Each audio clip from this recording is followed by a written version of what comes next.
मेरे प्रिय आत्मा, एक छोटी सी घटना से आज की बात मैं आपसे कहना चाहूंगा। एक बहुत बड़े सम्राट की मृत्यु हो गई थी। उसकी अर्थी निकाली जा रही थी। लाखों लोग उस अर्थी को देखने रास्तों पर इकट्ठे हुए थे। एक बड़ी अजीब बात थी, अर्थी के बाहर दोनों हाथ बाहर निकले हुए थे। जो भी देखा उसी के मन में प्रश्न उठा, ऐसी अर्थी तो कभी देखी नहीं गई जिसमें लाश के हाथ दोनों बाहर हों। और कोई साधारण आदमी भी नहीं मरा था। सम्राट की मृत्यु हो गई थी। हर कोई पूछने लगा, क्या बात है, अर्थी के बाहर हाथ क्यों निकले हुए? और तब धीरे धीरे पता चला, मरते वक्त उस सम्राट ने, उसका नाम सभी ने सुना होगा, अलेक्जेंडर महान, सिकंदर। मरते वक्त सिकंदर ने कहा था, मेरे हाथ अर्थियों के बाहर रखे जाएं, ताकि हर कोई ये देख ले कि मेरी मुट्ठियां भी खाली हैं। बहुत वर्ष हो गए सिकंदर को मरे हुए। न तो उसके पहले और न उसके बाद किसी के हाथ अर्थियों के बाहर नहीं रहे, लेकिन हाथ चाहे बाहर रहें चाहे भीतर, सारी जिंदगी के बाद खाली के खाली रह जाते हैं। और चाहे वे हाथ सम्राट के हों और चाहे भिखारी के, इससे कोई भेद नहीं पड़ता है। जिंदगी में होगा कोई भिखारी और होगा कोई सम्राट, लेकिन मौत सबको बराबर कर देती है। और वो बराबरी खाली हाथों की बराबरी होती है। सबके हाथ समान रूप से खाली होते हैं। ये बात इसलिए मैंने कहना चाहिए है, इस बात का स्मरण दिलाने के लिए कि मौत जिसके हाथ खाली पाती है, जिंदगी में भी वो खाली रहा होगा। ये असंभव है कि जिंदगी में भरा रहा हो और मौत उसके हाथ खाली पाए, क्योंकि मृत्यु तो जीवन की ही पूर्णता है। जिस भांति हम जीते हैं उस भांति ही हम मरते हैं। मृत्यु तो सूचना है पूरे जीवन की कि जीवन कैसा था। तो यदि मौत खाली हाथ पाती हो तो कोई भूल में रहा होगा कि जिंदगी में भरा था, जिंदगी में भी खाली रहा होगा। कुछ थोड़े से लोगों को जीवन में ही ये दिखाई पड़ने लगता है कि हाथ खाली है। जिनको ये दिखाई पड़ता है कि हाथ खाली है, वे संसार की दौड़ छोड़ देते हैं, धन की और यश की, पद की और प्रतिष्ठा की। लेकिन वे लोग भी एक नई दौड़ में पड़ जाते हैं, परमात्मा को पाने की, मोक्ष को पाने की। और मैं ये निवेदन करना चाहूंगा इन 3 दिनों में कि जो भी आदमी दौड़ता है वो हमेशा खाली रह जाता है, चाहे वो परमात्मा के लिए दौड़े और चाहे धन के लिए दौड़े। इसलिए केवल सम्राट ही खाली हाथ नहीं मरते और भिखारी ही नहीं, बहुत से सन्यासी भी खाली हाथ ही मरते हैं।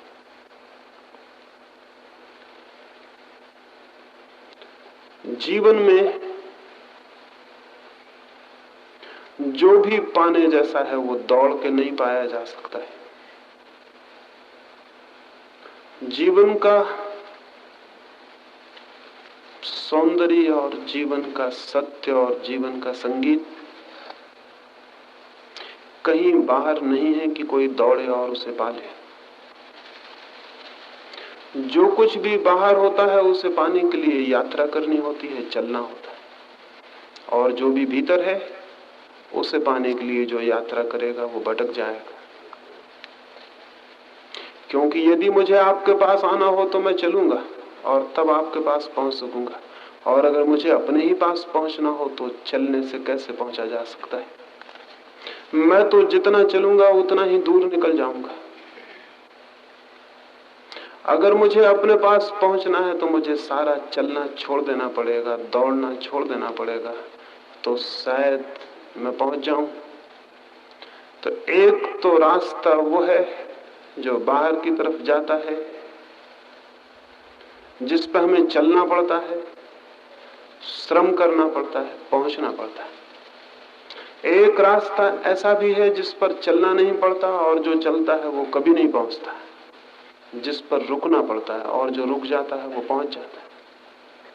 ये बात बड़ी उल्टी मालूम पड़ेगी, क्योंकि हमने तो अब तक यही जाना है कि जो खोजेगा वो पाएगा, जो चलेगा वो पहुंचेगा, और जो जितने जोर से चलेगा उतने जल्दी पहुंचेगा, और जो जितने श्रम से दौड़ेगा उतने शीघ्र पहुंच जाएगा। लेकिन इन 3 दिनों में मैं ये निवेदन करूंगा, जो चलेगा वो कभी नहीं पहुंचेगा, और जो जितने जोर से चलेगा उतने ही ज्यादा जोर से अपने से दूर निकल जाए। एक और छोटी कहानी कहूं। एक नदी पर सांझ सूरज ढलता था। 2 भिक्षु नाव से उतरे। एक युवा भिक्षु था और एक बूढ़ा। उन दोनों ने माझी से पूछा कि क्या सूरज डूबने तक हम ये जो सूरज के डूबती रोशनी में चमकती हुई दीवार है गांव की, वहां तक पहुंच जाएंगे? पास ही गांव था और उसके चारों तरफ किले की दीवार थी, और नियम था कि सूरज डूबने के साथ ही उस गांव का दरवाजा बंद हो जाए। तो उन दोनों भिक्षुओं ने पूछा कि क्या हम पहुंच जाएंगे सूरज के डूबते डूबते? उस बूढ़े माझी ने कहा कि अगर धीरे गए तो पहुंच जाओगे, और अगर जल्दी गए तो पहुंचना बहुत मुश्किल है। उन दोनों भिक्षुओं ने समझा कि यह आदमी पागल है, क्योंकि जो ये कहता हो कि धीरे चलोगे तो पहुंच जाओगे और जल्दी चले तो नहीं पहुंच पाओगे, उसको कौन समझदार समझेगा? उसे तो कोई भी पागल समझेगा, पूरी दुनिया पागल समझेगी, आप भी पागल समझेंगे। क्योंकि दुनिया में तो हम यही जानते हैं, दौड़ना जानते हैं, शीघ्रता जानते हैं। ये क्या बात?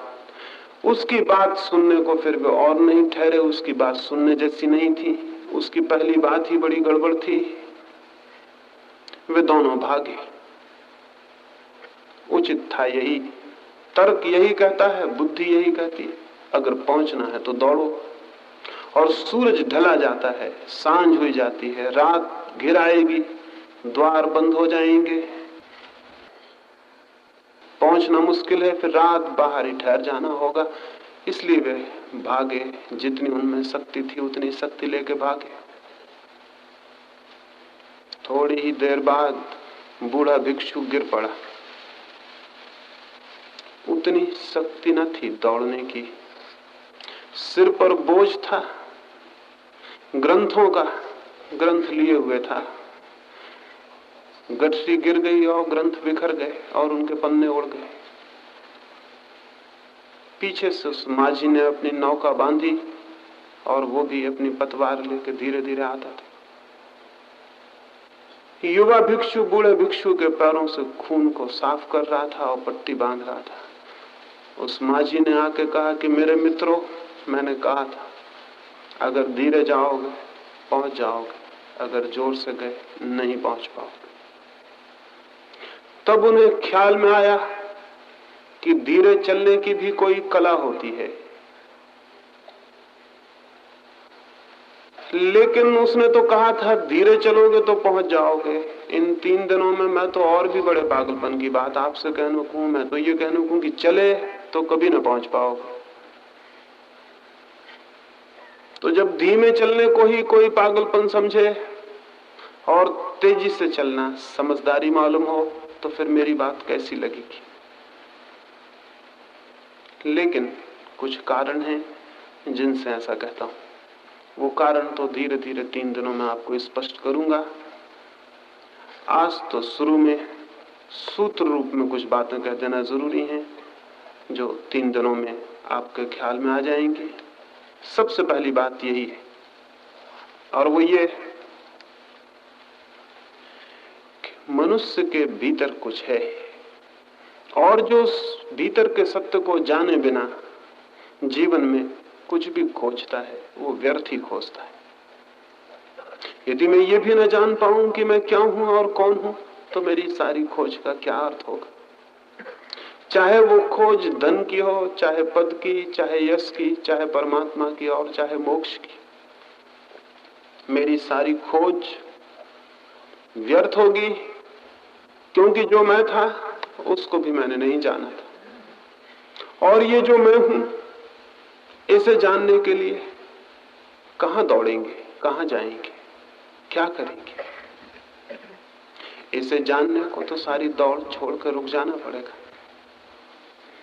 इसे जानने को तो सारी खोज छोड़ के ठहर जाना पड़ेगा, क्योंकि जो चित्त खोजता है वो चित्त उद्विग्न हो जाता है, तनाव से भर जाता है, अशांत हो जाता है। तो यदि मैं सारी खोज छोड़ के ठहर सकूं, मेरे मन में कोई खोज ना हो, कहीं पहुंचने का ख्याल ना हो, कहीं जाना ना हो, तो क्या होगा। सारी उद्विग्नता, सारी दौड़, सारी खोज जहां ना होगी, वहां एक अद्भुत शांति अवतरित होगी, एक मौन, एक साइलेंस आनी शुरू होगी, एक शांति आनी शुरू होगी। क्योंकि जो दौड़ने के ख्याल में नहीं है वो एकदम शांत हो जाता है, और उस शांति में ही उसके दर्शन होंगे जो मैं हूं।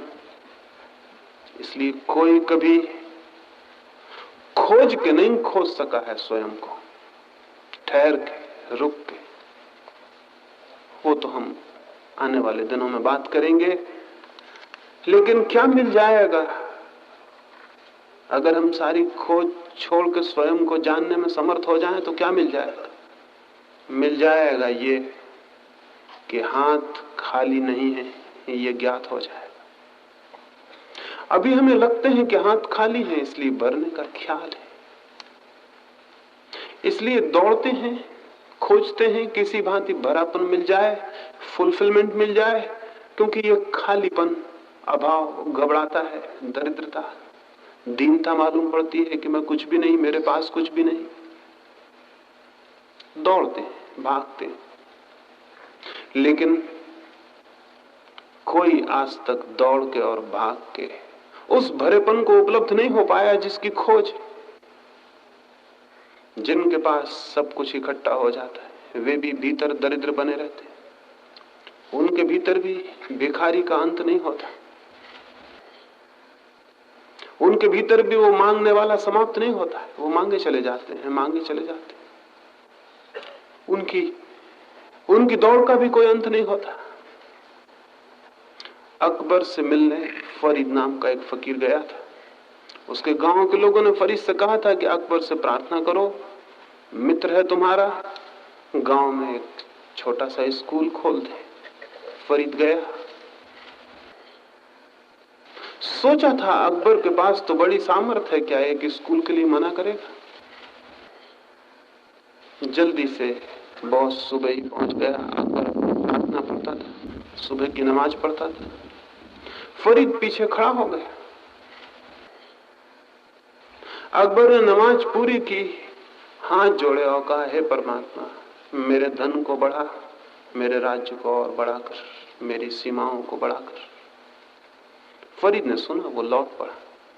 अकबर उठा, देखा कि फरीद लौट रहा है, सीढ़ियां उतरता है, उसकी पीठ दिखाई पड़ी। दौड़ा और फरीद को रोका और पूछा कैसे आए और वापस लौट चले। फरीद ने कहा कि मैं सोचता था एक सम्राट के पास जा रहा हूं, यहां तो पाया कि यहां भी एक भिखारी है।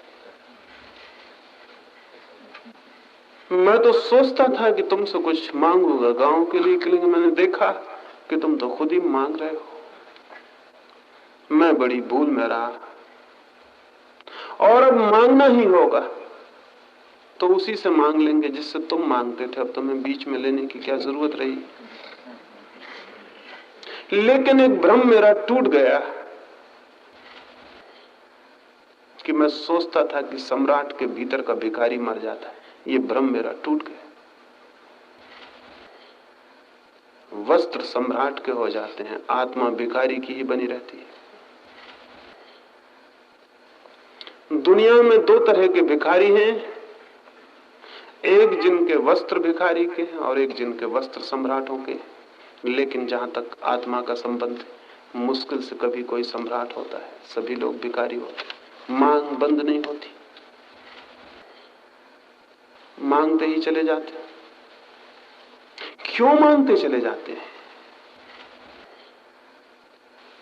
सब कुछ मिल जाता है फिर भी मांग समाप्त क्यों नहीं होती? नहीं होती इसलिए कि सब कुछ मिल जाता है फिर भी भीतर का जो खालीपन है, जो एम्प्टीनेस, वो जो भीतर सब खाली है, वो नहीं भरता। बाहर संपदा इकट्ठी होती चली जाती है, भीतर का खालीपन अपनी जगह बना रहता है, उससे कोई अंतर नहीं पड़ता। नहीं पड़ सकता है अंतर, क्योंकि संपदा है बाहर और खालीपन है भीतर। तो बाहर की संपत्ति भीतर की शून्यता को कैसे भरेगी? कोई उपाय नहीं है। बाहर के सिक्के भीतर की शून्यता को कैसे भरेंगे? बाहर की संपत्ति बाहर पड़ी रह जाएगी, ढेर इकट्ठे हो जाएंगे और भीतर का गड्ढा भीतर रहेगा। उन दोनों का कोई संबंध नहीं, उन दोनों के मिलने का कोई स्थान नहीं। वे दोनों अलग अलग बातें। भीतर की दरिद्रता बाहर की समृद्धि से इसीलिए नहीं मिट पाती क्योंकि उन दोनों का कहीं मिलन ही नहीं होता, उनका कोई संबंध ही नहीं।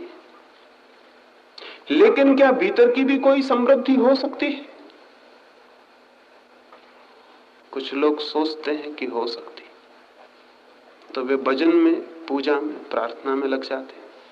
वे सोचते हैं कि शायद धन से तो काम नहीं होता तो भजन करें, गृहस्थी से तो काम नहीं होता, संसार से तो काम नहीं होता तो सन्यासी हो जाएं। वे सोचते हैं कि पद से तो नहीं मन भरता तो परमात्मा को पालें, लेकिन उनका परमात्मा भी बाहर होता है और उनके भजन भी बाहर होता है और उनका मंदिर भी बाहर होता है। धन बाहर था, पद बाहर थे, ये परमात्मा भी बाहर होता है। जिसके लिए वो हाथ जोड़ते हैं और प्रार्थना करते हैं वो बाहर है। जिस परमात्मा के सामने वे हाथ जोड़ते हैं वो बाहर होगा, कहीं आकाश में होगा, कहीं और होगा। जिससे वो प्रार्थना करते हैं वो भी बाहर होगा, जिसके लिए वो गीत गाते हैं और भजन करते हैं वो भी बाहर होगा। तो बाहर के संसार से छुटकारा होता है तो बाहर का परमात्मा पकड़ लेता है, लेकिन भीतर जाना फिर भी नहीं हो पाता, क्योंकि जितना बाहर के मकान हैं उतने ही बाहर के मंदिर हैं। चीज बदल जाती है, स्थिति वही की वही रही आती है। इसलिए जीवन भर कोई प्रार्थना करता है और फिर भी पाता है कि भीतर का खालीपन अपनी जगह, तो वो कहीं नहीं गया। जीवन भर भजन करता है फिर भी आखिर में पाता है कि वे शब्द खो गए हवाओं में और भीतर जो खाली था वो अब भी खाली है। असल में मजा यह है कि हम एक ऐसी चीज को भरने चले हैं जो पहले से ही भरी हुई, तो न तो धन उसे भर सकेगा और न धर्म उसे भर सकेगा। उसे तो कोई भी नहीं भर सकेगा। लेकिन अगर हम उस खालीपन को देखने को राजी हो जाएं तो हम पाएंगे खालीपन इसीलिए था कि हम उस तरफ देख ही नहीं रहे थे, वहां तो सब भरा हुआ था। एक भिखारी मरा था एक बार,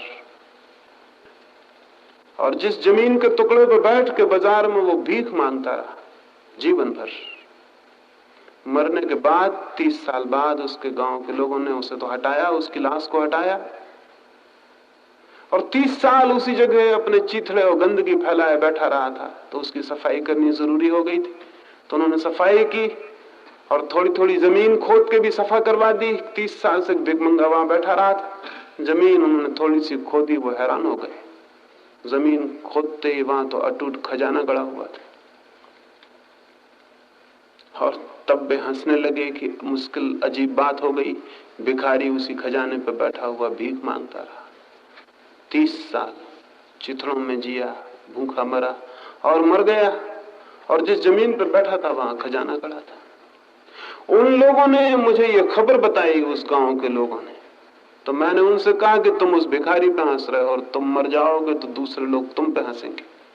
उन्होंने कहा क्यों? उनका मैंने कहा हर आदमी जिस जगह खड़ा है वहां खजाना गड़ा हुआ है, लेकिन जिंदगी भर भीख मांगता और पता नहीं चलता कि मैं जहां खड़ा हुआ हूं वहां खजाना गड़ा हुआ है। हर आदमी जहां है वहां खजाना है, और जिस परमात्मा को हम खोजते हैं वो वहां है जहां हम हैं, इसलिए उसे हम कभी नहीं खोज पाएंगे कहीं खोजने जाएंगे तो। और जिस यश को और जिस धन को और जिस संपत्ति को हम खोजते हैं वो वहां है जहां हम हैं, इसलिए हम खोजें और मिट जाएं, हम कभी नहीं खोज पाएंगे। वो है हमारा स्वरूप जिसे हम खोज रहे हैं, और जब तक हम खोजते रहेंगे तब तक स्वरूप का कोई बोध नहीं हो सकता। जो खोज को छोड़ देता है और खोज को छोड़ के खड़ा होता है उसे दिखाई पड़ता है कि मैं कौन। एक आदमी दौड़ रहा हो, दौड़ते हुए आदमी को पता भी नहीं चल सकता कि मैं कौन। ठहरे, रुके, थोड़ी दौड़ बंद हो, थोड़े चित्त का भागना बंद हो, तो शायद उसे दिखाई पड़े कि मैं कौन। और जिस क्षण उसे दिखाई पड़ता है कि मैं कौन हूं, वो पाता है मैं तो कभी खाली था ही नहीं।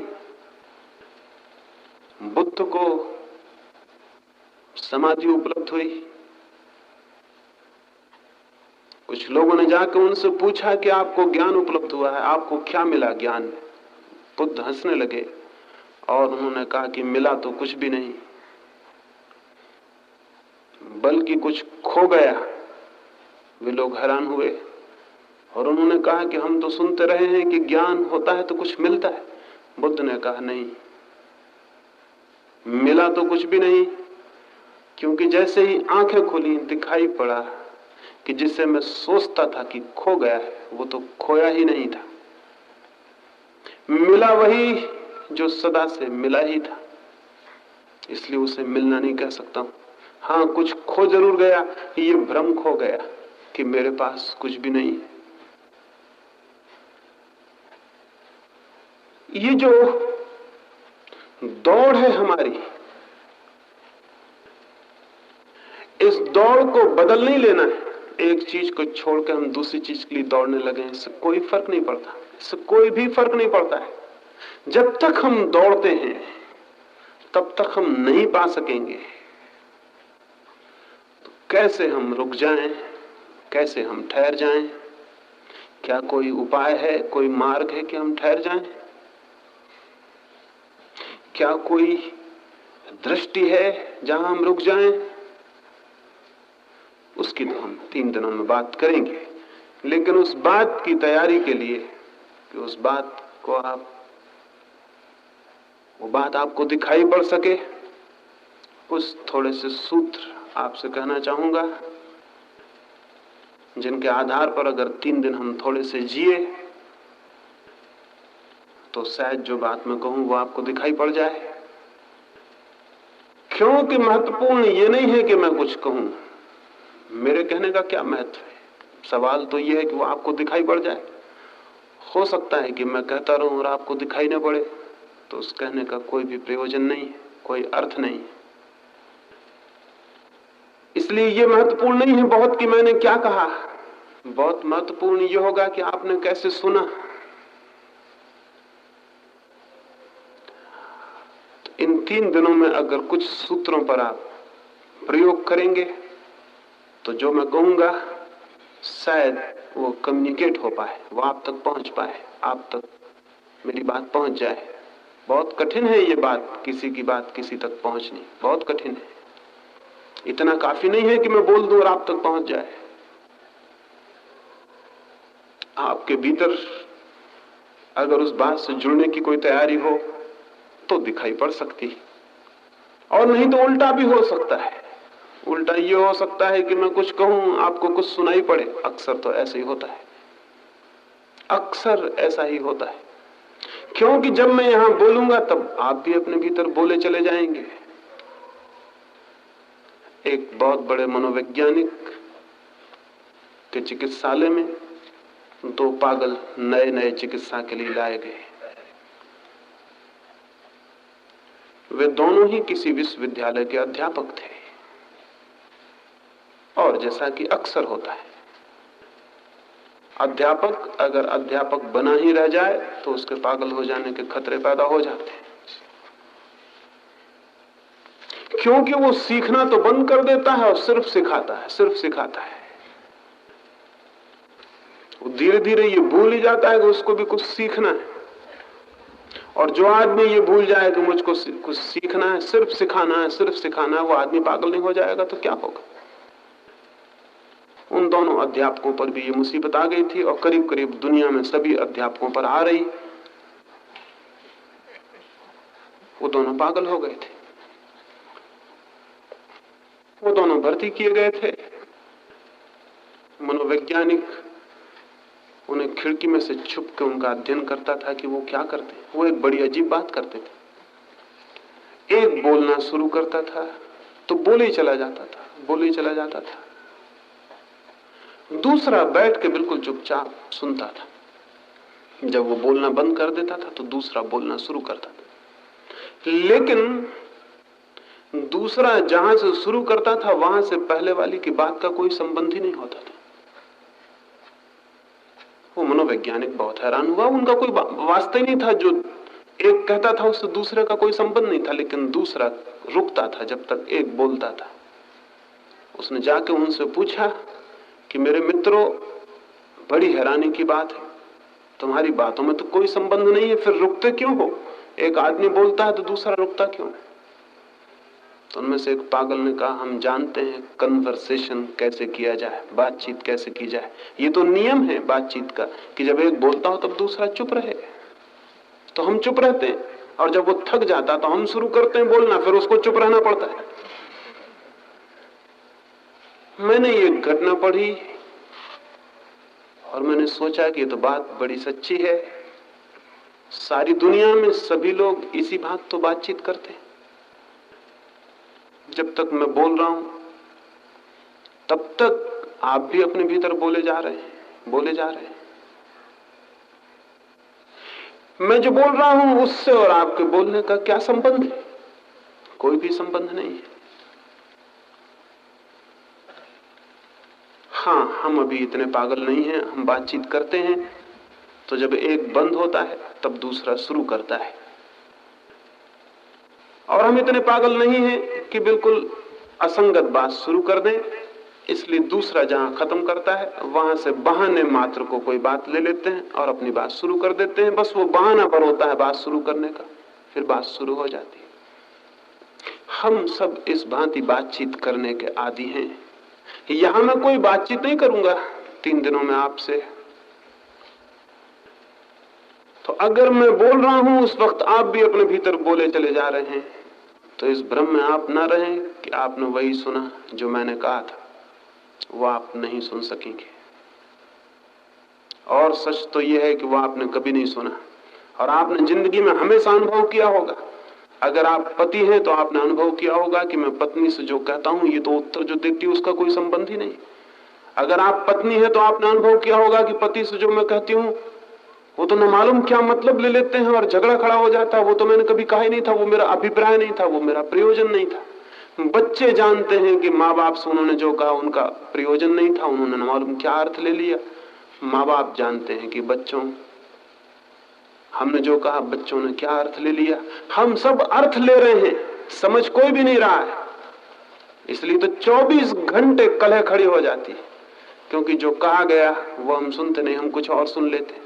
हम सुनेंगे ही कुछ और, क्योंकि हमारे भीतर खुद बहुत सी बातें चल रही हैं, और उन बातों के धुएं में दूसरे की बात आके विकृत हो जाती है, उसके सब अर्थ खो जाते हैं।